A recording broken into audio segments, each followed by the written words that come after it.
So I will now call the regular Library Board of Trustees meeting for me to order. And we normally begin with public comment, but no one has signed up for public comment today. So we will move ahead to our consent calendar. I move we approve the consent calendar. I second that. Been moved and seconded. Is there discussion? Actually, I had a couple things on the budget status. I noticed the postage and courier was down to 20%. Is that then higher than usual this year? or- It has been. So next year's budget, I have increased that line slightly. So what's happening right now is we're sending out a lot of, well, and also getting in a lot of interlibrary loans from other systems outside our network. So, I mean, it's about $5 to get it here and then $5 to send it back. So, and Lindsay is reporting, she's our ILL specialist, is reporting that she's seeing higher volume now than she has in the past. So it's a busy service for her, but going to a good cause. Is there a pattern of someone doing research on a history or something? No. So it could be any book in the collection. Could be a popular item, could be a historic item. Yeah, it's hard to track it. It's a little bit of everything. And then the other thing I was curious about, and I've noticed this other months and keep forgetting to ask about it, is in the statistics, the equipment, does that include the library of things or is that separate? Yeah, that statistic got a little skewed this year. We found that some of our DVDs were being counted as equipment. Okay. So we've since fixed that up. So it does look like a lower total, but equipment should cover, what does it cover? It covers our Chromebooks and it covers our Wi-Fi hotspots. I think that's it. I think library of things items get counted like a book, basically, Oh, or okay. any other item that we had. So equipment is just more the electronic stuff that we have on. Thanks. That's all I have.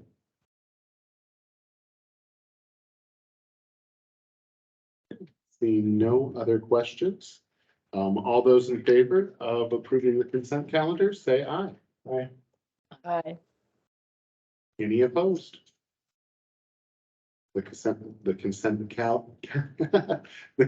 calendar passes as presented. And now we'll move on to Michael's director's report.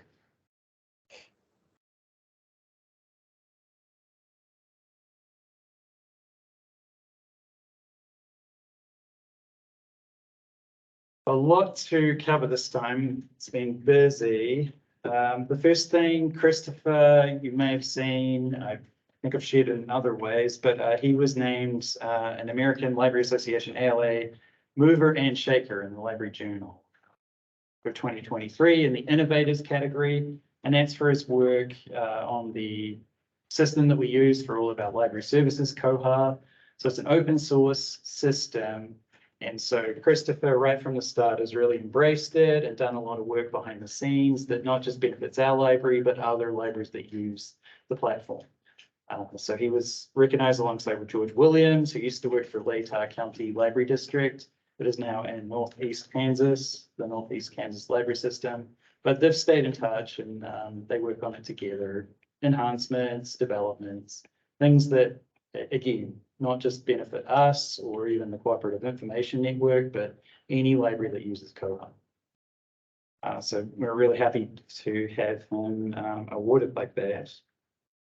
Then also staff have been really busy planning summer reading for all ages. We have the 3 programs for kids, teens, and adults. They're all, well, what do we have up and running? We have teen and adults started May 15th. They're running through August 31st. And then the children's challenges will start June 1st, running through August 31st. And generously, the Friends have provided $1,200 towards prizes. Once everybody gets to a certain level, they're awarded a prize, and then at the end, they go into the grand prize drawing. The lower level art project that we've been trying to get off the ground is moving forward now, this time with the Arts Commission behind it. I did present at the Arts Commission yesterday, the project. And what we've done, rather than last time when we ran a call for artists, we left it very open-ended as to what the artist could come up with for an appealing sculpture or signage that would appeal to kids, and also indicate the presence of the children's library. This time, Charlie decided to map out what she would like to see there. Charlie, our children's librarian. And she had her daughter who's studying architecture and needed to put in some volunteer hours, put together a sketch and a plan of what that looks like. And so what we've got is something, I'll show you just here. She wanted something that A, could be seen above the fountain from a distance, and B, kind of fit in with the structure of the building. So we've got this awning over at the patio area on the upper level. And so she wanted to try and recreate that, but this time it's shaped like a book. So we have a spine with a title, Children's Library on the spine. You could play around with that theme. It would be suspended, like an awning coming out over the entrance. You could put in lighting. You could also fit a whimsical, animal of some kind. Right now it's an owl tied to that, but something perched on top. Just to really, again, indicate the presence of the children's library, make a connection with kids as they. That looked very interesting, except that looked like a gargoyle or something. Right. It's a little small. Put off by that. Yeah, looks a little better at higher resolution. But again, it's a work in progress. So this time we're going to run through the Arts Commission, tap into their long list of contacts and artists that they know. And rather than this time having to create something, we've created a design, then create it, then install it. We're just asking the artists to run with this concept, fabricate it, and then install it. And this is to remind you, it's the $10,000 Right. donation that we got from the guy across the street. That it was his idea to do it in the entrance, to bring them people from the park, and he's kind of open to more money if we need it. Yeah. As the artists come in, as well as the foundation, I think will help too, but it's a good start. How does the city feel about this being labeled children's, where community, support the community room and city council meetings and all that goes through? Has there been any? No, so far, the Arts Commission was supportive of the idea and city administration seems to be behind it too. It does have the sign that is currently on the door will stay there that says Coeur d'Alene Public Library. I think everybody's okay with it. They understand the reasoning behind it and the concept we're going for. What else is happening? So Architects West, think that they will have the cabin ready sometime in August. So Architects West have really taken this project under their wing and they've engaged vendors to actually create the thing and then install it when it comes time. So it's going to be fabricated in pieces and then brought on site and put together. And we don't have an exact date, but we're hoping for sometime in August. And that allows us a chance to have an opening ceremony where we can thank all the businesses that have contributed in one way or the other. Conwinson's Chevrolet providing money, Architects West have been instrumental, and then the people that have engaged to fabricate it. A good thing that we've got going, hopefully this fiscal year we'll be able to do it. All of our lights are currently not LED. Well, the vast majority of lights in the building, and it's been a long-term goal to upgrade those. So it was Adam, the building maintenance supervisor with the city, managed to get in touch with Avista and work through an incentivized program to go through the building and replace all of the bulbs with LEDs, which it does cost a little bit upfront from his budget, which is $18,000, but the energy savings and rebates and everything you get on top of that will total about $6,500 a year. And then over the lifetime of the bulbs could be over $100,000 that we're saving. So I did meet with Troy Timerson and City Finance was that last week, sometime to discuss the budget, and it was discussed. Since we'll be saving money on utilities, it's an opportunity to lower that fund slightly by $5,000 in recognition of the savings that we should see through that light bulb project. So thanks to Adam for that. He's the one who's really driven that and sourced it. And then the last thing I've got to report is, I think I mentioned a couple of meetings ago that the Idaho Commission for Libraries was offering a one-time reimbursement for any mobile hotspots that we circulate.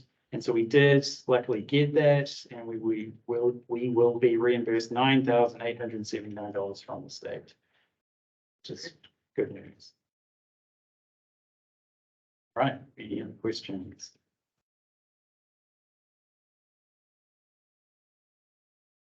And we'll move on to our city council liaison report. His battery just went down. Your battery's never dead though. Working on, from my personal seat, working on some historic preservation moves, and there's some properties being discussed, and there's an open house at the conservatory that's going to get first, historic preservation recognition award. But there's a lot of movement going on with the Valley District coming to fruition as an overlay district by this coming November. So we'll see how that goes. A lot of folks need to be involved with that. Then there's a budget workshop coming up the end of June. So that's obviously where we have to start really putting our nose to the grindstone on that. Short-term rentals is coming up in a few months. So that's probably going to be the next big topic council will be taking hard looks at. And there was one other thing, and 4 things, and I forgot it, but if I remember, I will simply then raise my hand. Okay, Any questions of me? I have one question. You used that phrase and I've heard it before, overlay district. What does that mean? Well, it is kind of there are some of them here now. It's basically a different set of rules for a certain geographical area. So depends on, there's statute-driven districts that you can create. Like even urban renewal is a district, and the overlay just kind of refers to this being a historic area overlay district to be done. And I know that you guys live, and some of you live in the Garden District area and probably have heard about this, but it's just creates an area geographically defined and statute guided that says here's some things that can go on or not go on within that area. And all of the folks who live in that area are the ones that drive the agreement of that. So it's a voluntary type of vote, if you will.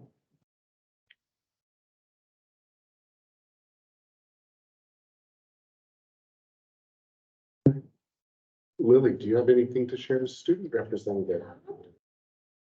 I don't know, I guess we only have 2 weeks left of school. And like 9 days left until graduation. But I think the big thing at school obviously is last week the levy passed. So that obviously has a massive impact on the resources available to students next year. So that's probably the biggest thing in the school. Thank you. And friends of the library? Yes, the Friends met, it was yesterday, and they're spending a lot of money for the library, which is great for us. So they agree, what have they done recently? They have given us, as I said, 1,200 to put towards prizes for summer reading. We had a little bit of an issue with our golf cart that we drive to the farmers markets and other outreach events downtown. The batteries needed replacing, and the Friends very graciously replaced the batteries for us. What else have they done recently? They've been supporting page turners by purchasing upcoming releases for the book club discussions.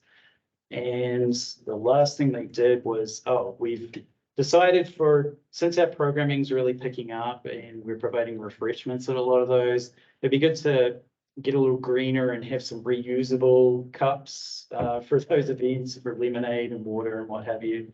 So the Friends did agree to pay for a set of reusable metal tumblers to be used at programs, which was surprisingly expensive, especially when you're buying 300. Ooh. Whoa. So they've been busy, doing what they do and helping us out.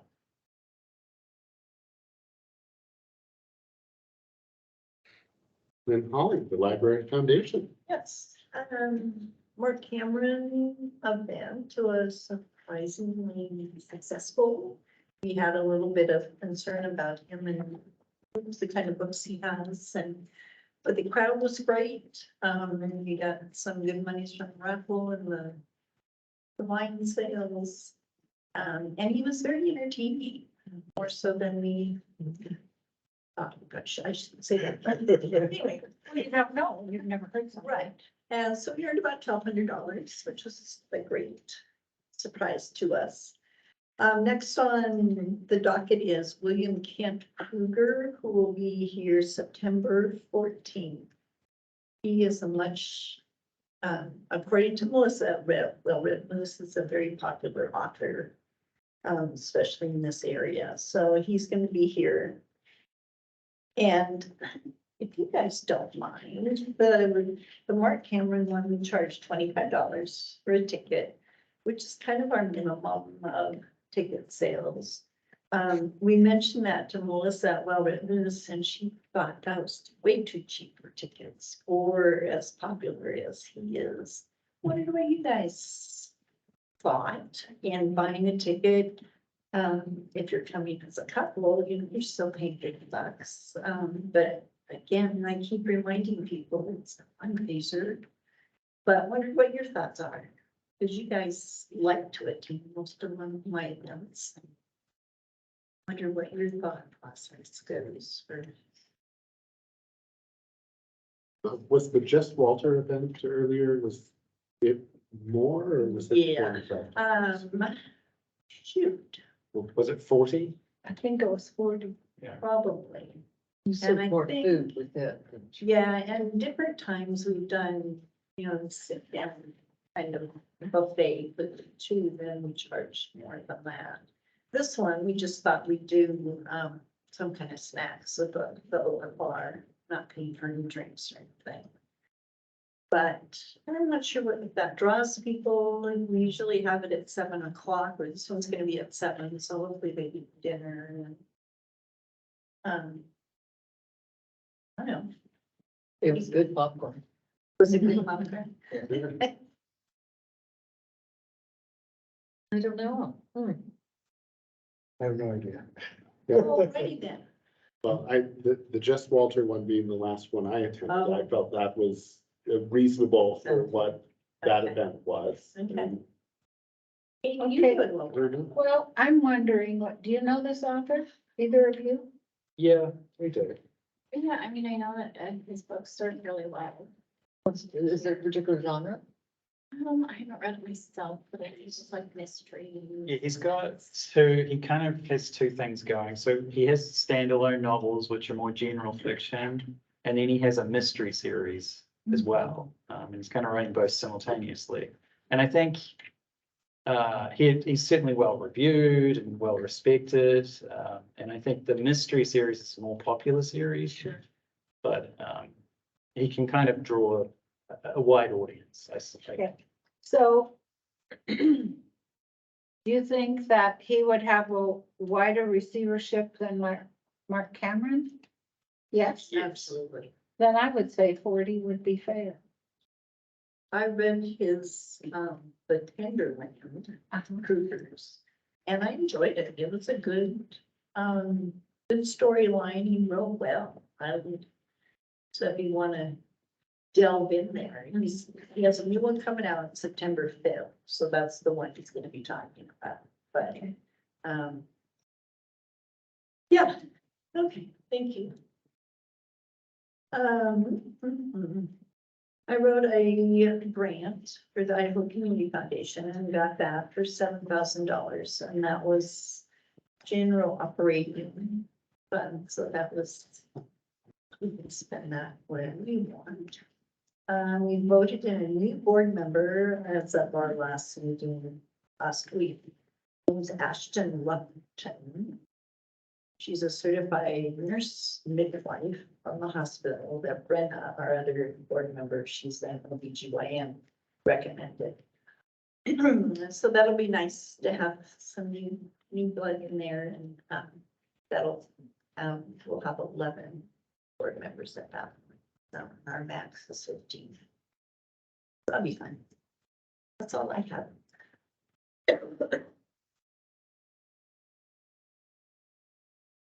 Thank you. So we have no unfinished business on our agenda.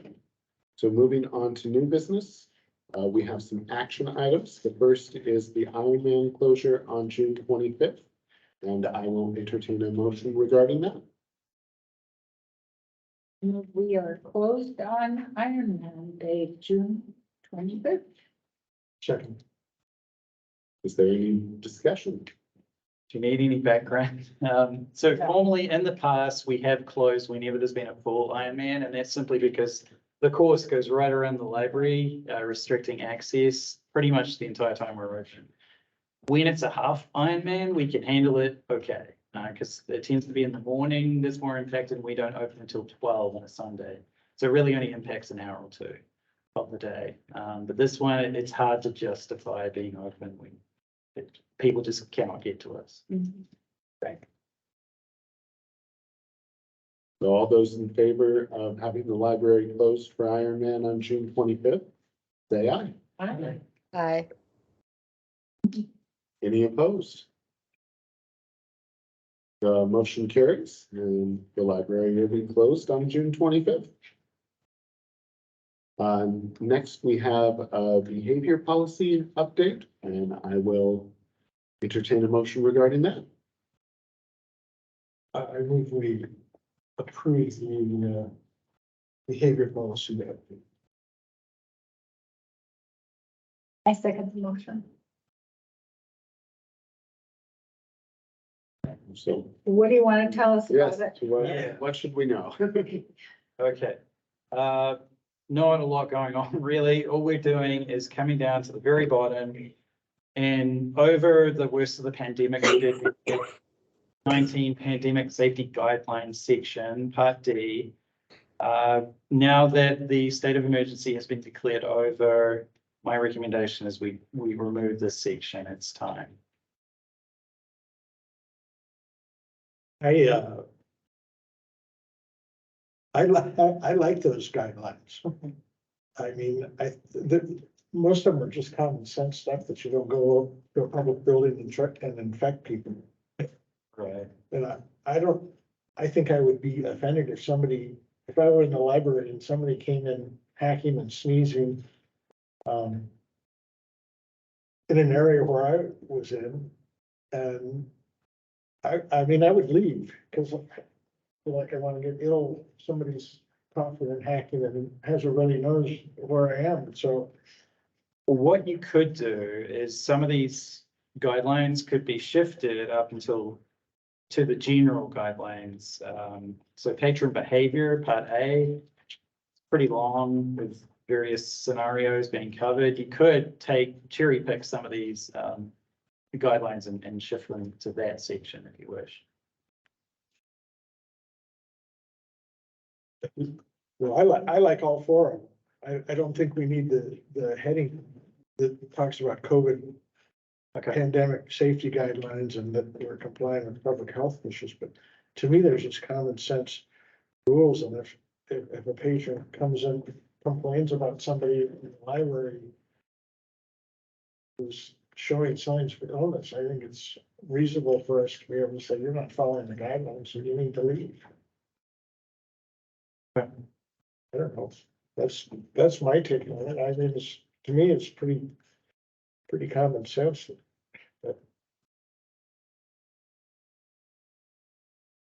Selling ideas.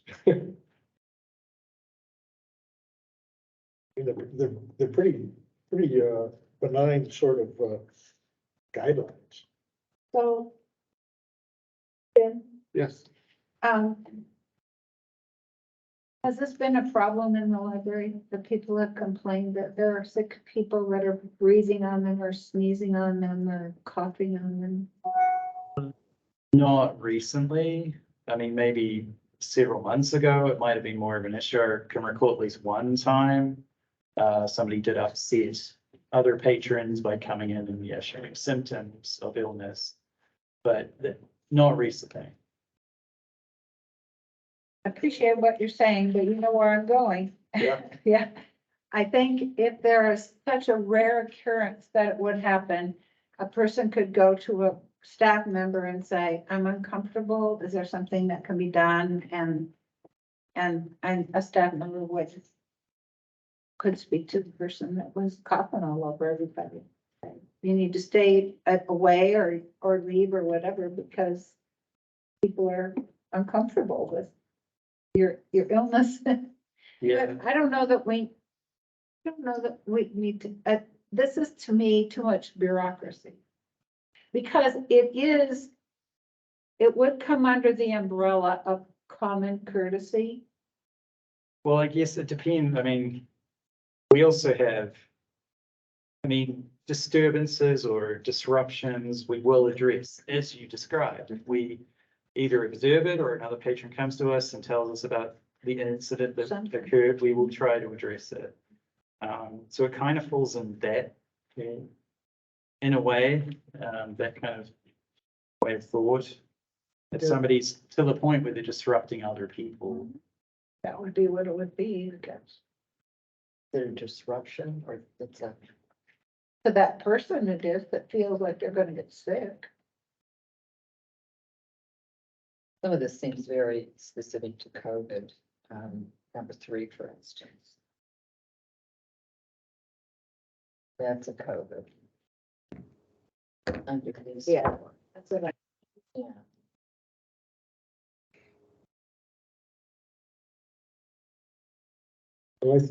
And it's a street, it's probably COVID. The primary one, I guess, that makes most sense to me is just the first one that says, don't enter the library in the event that you're showing symptoms of illness. You know, it seems like in our society, we have a tendency to go to work even if you're sick because you have to, and go to public places because you have to, even if you're ill, and it's. I think we should encourage people not to enter a public building if they're showing signs of illness, especially when we have curbside pickup and you can order materials online. That's all I was thinking. Maybe it's just common sense and it doesn't need to be written down. Not permitted seems like such strong language, and it would be, if we were talking about putting it in that section. And, it makes me hesitant to say keep it. Trying to determine when someone is showing illness or has an allergy or something like that. Just seems, it seems worth mentioning as common courtesy that we would encourage you not to enter the library if you're sick. I don't know about making a policy that you would, it almost sounds like you would be removed, not permitted. I don't know. Yeah, no, I mean, that's just my opinion. I could go either way on it, so. Let me bring another issue up while our brains think about that one a minute. Because of the posted of the patron comments that were posted, one of them was a pretty strong complaint about being around people who have body odor. yeah. And that was causing someone to leave, particularly the teen section, I believe it was. Yeah. That was mentioned.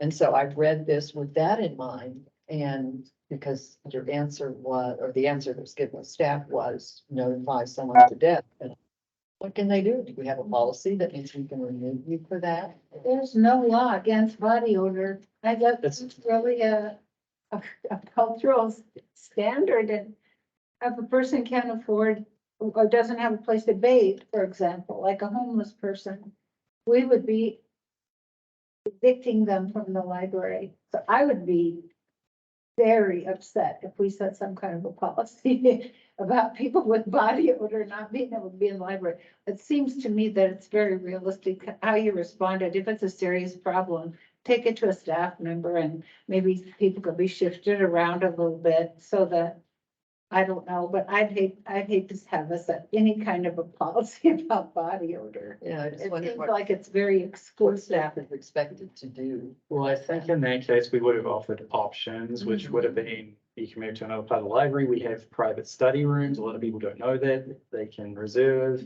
On occasion, if the meeting rooms are free, we do put people in there as well as overflow from the study rooms. So it's just, we like to know about this kind of stuff to see if there's some solutions we can work out.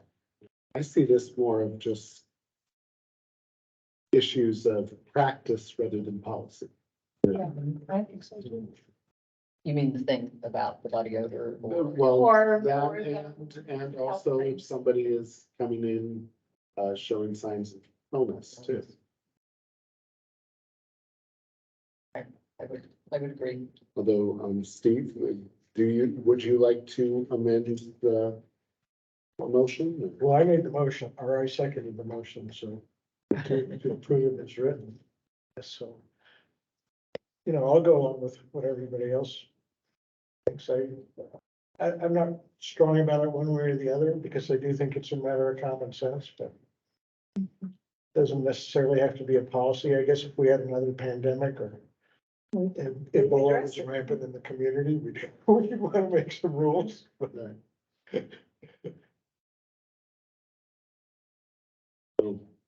Okay, then all those in favor of approving the behavior policy update as approved, say aye. Aye. Any opposed?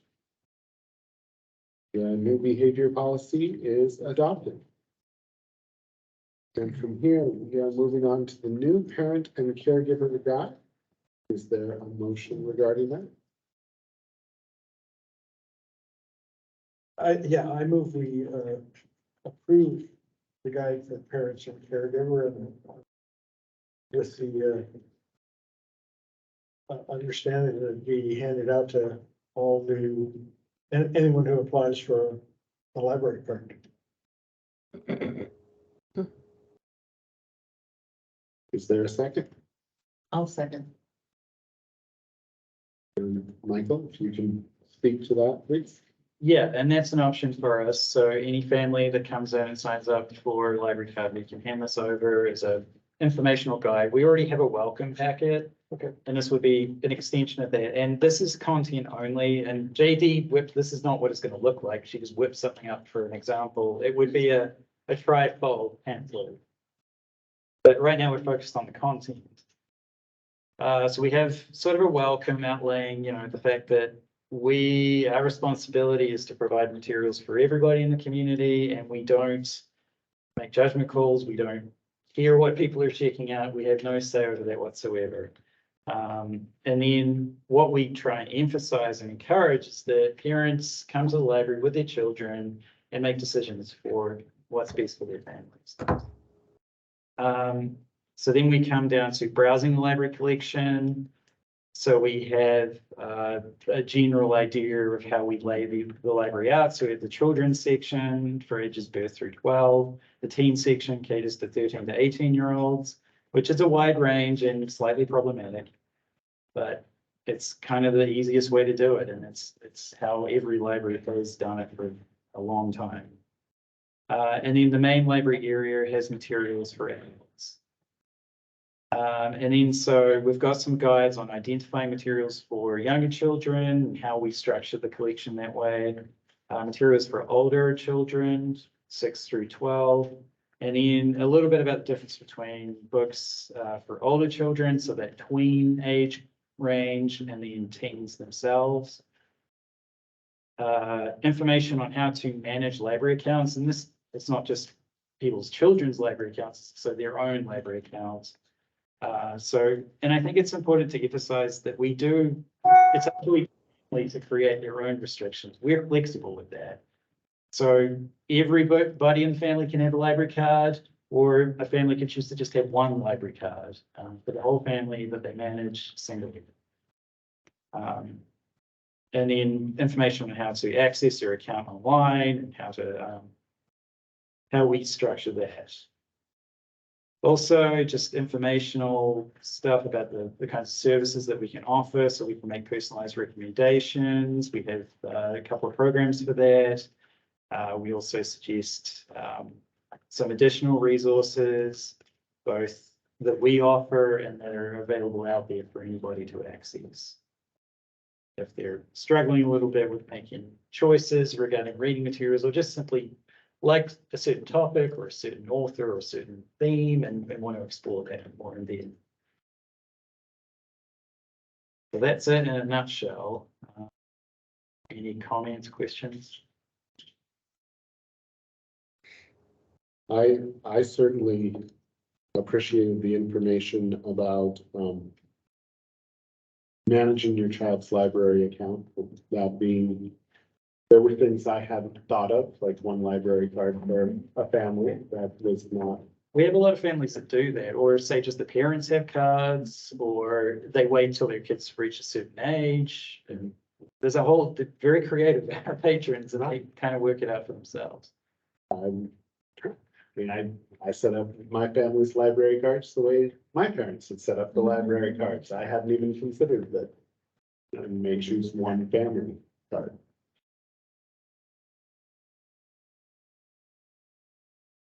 Can I ask a question, just on this one? Is this something that you have talked about or considered being, kind of a, trying to use a different example, where when you signed up for the library card, you somehow signed off that you got these guidelines so that it isn't something that's in a packet and maybe doesn't get read, like, so one of those, I agree to these terms type of thing? So on our library card applications, we do have a section where patrons are signing off. And it's mainly covering, the fact that we do not monitor what their children are checking out, is their responsibility to do so, and also to return the items once they're finished. And that they understand that they can control. Yeah, we could rework that, tweak it. We could even have another checkbox to say that we did receive this pamphlet as Well, well. I think it's just important instructional information, and sometimes, we get busy and we don't read things when it's handed to us, so that if there was a, checkbox, so that they knew they had the ability to control these things and how to do it, so. Yeah, that's a good suggestion. We can kind of, as we release this, rework the library card application. I was wondering, do we have, are we having any problem with people understanding that a parent should be with a child who's certain age? Like, we expect a parent to be in the library, the children's library with children if they're 6 and below, right? Yeah, that's in the behavior policy. That's in the behavior policy. And then we expect children 9 and below that an adult or guardian, a designated person, will be in the library. If they Right. still, if they're not by their side. Mhm. Are we having trouble with people, are incidents where people are not following that? And if so, would this be a good place to remind people of that, make sure they're aware of it? I don't know that not very Yes. many people are gonna read the behavior policy probably. No, and that's a good addition that we could potentially put in there. I would say we don't have, it's rare that we have unattended children, right? Or it's rare that it comes to our attention because it's an issue, I guess. Yeah. I'm not trying to make this longer, and I didn't know if it's appropriate for here, Yeah. but this might be an opportunity. No, that's a good to remind people about that. Just out of curiosity, how does that apply to like, I know when I was in elementary school, I went to Sorensen and we would walk down here with our teachers once a week, not once a week, once a month and check out books. Like, So we have it in there that, I think we have the term caregiver, which could also apply to a teacher or a parent who's helping out, the school and the tour. Because the teacher is in local parental legally. Whereas just any old person is not. And I think when they do that from the school sends a note to families so that if they don't want their child coming to the library without them to screen, they could stipulate that those things are notified. And a lot of those are Schools careful about that. pre-arranged Yeah. with the library too. So we do have a tour that we every group, every school group that comes in, a children's librarian or some of the other library staff will help them out with a kind of tailored structured tour of the library. So the children are constantly doing something, an activity, they're not unattended while they're in the library. The question, so who makes the determination of, for instance, what materials would be suitable for ages 6 to 12 or the young adult? How is that? Is that based on publisher's recommendations? Most likely. So we structure it, generally speaking, books for kids age birth to 5 falls into what we call the easy category, the E category for the most part. And usually it's the publisher designating that that's the suitable age range for these materials. And then 6 to 12, we have the J designation for juvenile. And again, we're following publisher guidelines for the most part, but Melissa can probably speak to that better. Right, I mean, we rely on publisher guidelines, and then we also rely a lot on professional reviews that can also guide you to an age range that it would be most appropriate for. So typically those two tend to line up. We have a pretty good idea of where it should go. But of course, that doesn't mean it's going to be that every family is going to find that book to be right for that particular age. That's why they get to decide for them.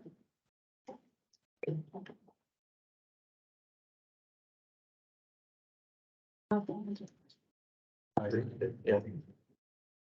Seeing no further discussion, we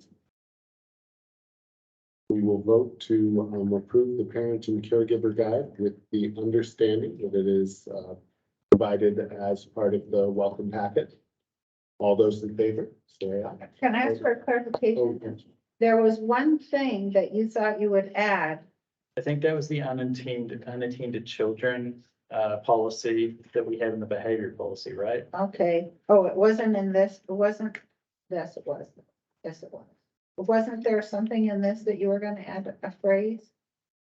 On the library card application. Oh, that was not the, that wasn't this. That was the library card. Okay. I just wanted clarification. I wondered if we needed an amendment. Okay. I'm ready to vote. And that's a good point. Do you want it included, the unattended children section of our behavior policy? Do you also want it to be re-emphasized in this brochure? Okay. If it's in what's on the checklist, that's enough. Not on the checklist. He's gonna add it though. That wasn't the unattended. No, Oh, that was the other thing. it was Okay. to say that they received this brochure when that's they right. signed up for a letter. That's right.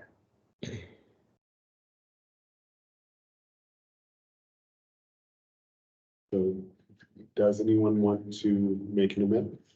I- Propose an amendment? I would move that we are proposed that we add the unattended child policy. Not, I don't know that the whole policy needs to be there, but some reference to part of it. It's okay. Who made the motion? That was a really messy. Well, and this is a motion for an amendment An amendment. to add information about the unattended children's policy. Oh, does the original person have to accept? No. it? Okay. Is there a second for the amendment? Seconded. Is there any discussion about amending to include that? All those in favor of amending the motion to include that the policy, information about the unattended children's policy will be added to the parent and caregiver guide. All those in favor, say aye. Aye. Any opposed? All right, so now our motion, the motion on the floor is to approve the parent and caregiver guide as written with the understanding that information about the unattended children's policy will be added to this. And that this will then be provided as part of the welcome packet. All those in favor, please say aye. Aye. Any opposed? The motion carries. We have approved the parent and caregiver guide with the understanding that information will be added about the unattended children's policy and that this will be provided as part of the welcome packet. That's a heck of a motion. Yeah, that was a motion to- Is there any other new business that should be brought before the board?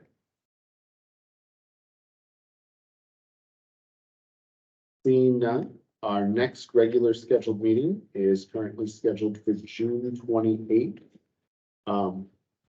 Here in the library community room. Going to check my calendar quickly. Yeah, I'm gonna be out of town probably most of the month of June, so I just won't be able to attend.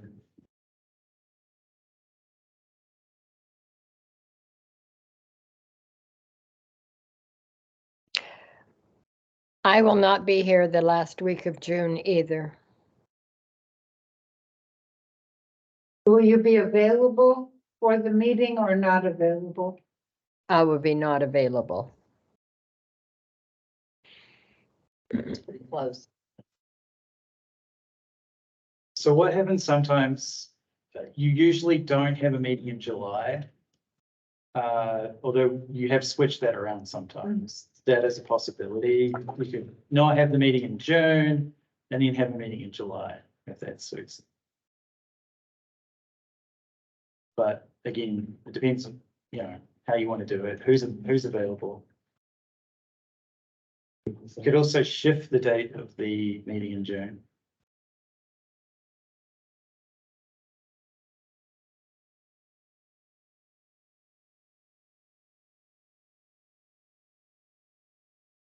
Do people anticipate that they'll be here the fourth Wednesday in July? I probably won't be.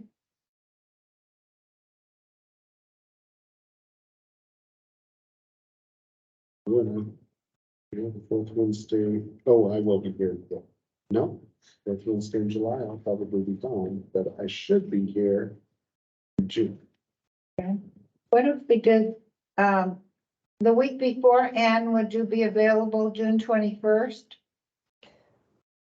June 21st, let me just go and check. I Yes, would not be available June 21st.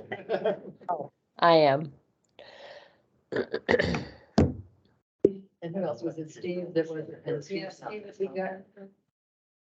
That still would be, We can work this out another way. Via email. okay. Okay, so, Yeah, it's fine. okay, so at this point, we do not have our next meeting scheduled. And so I will entertain a motion to adjourn. So moved. Second. Requires no vote, so we are adjourned for the month of May. Meet sometime in the future. Yeah. And we will meet sometime in the future and it will be publicly noticed. According to state law, we don't have to meet every month, but we do publish that we meet every month.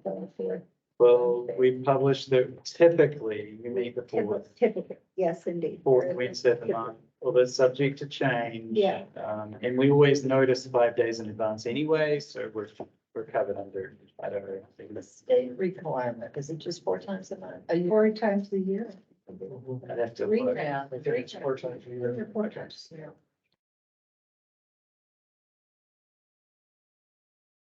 All right, goodbye, Anne. This make you feel better. Okay. Yes, I don't come to the library ill, so Steve was correct. Common sense. Good behavior. Okay.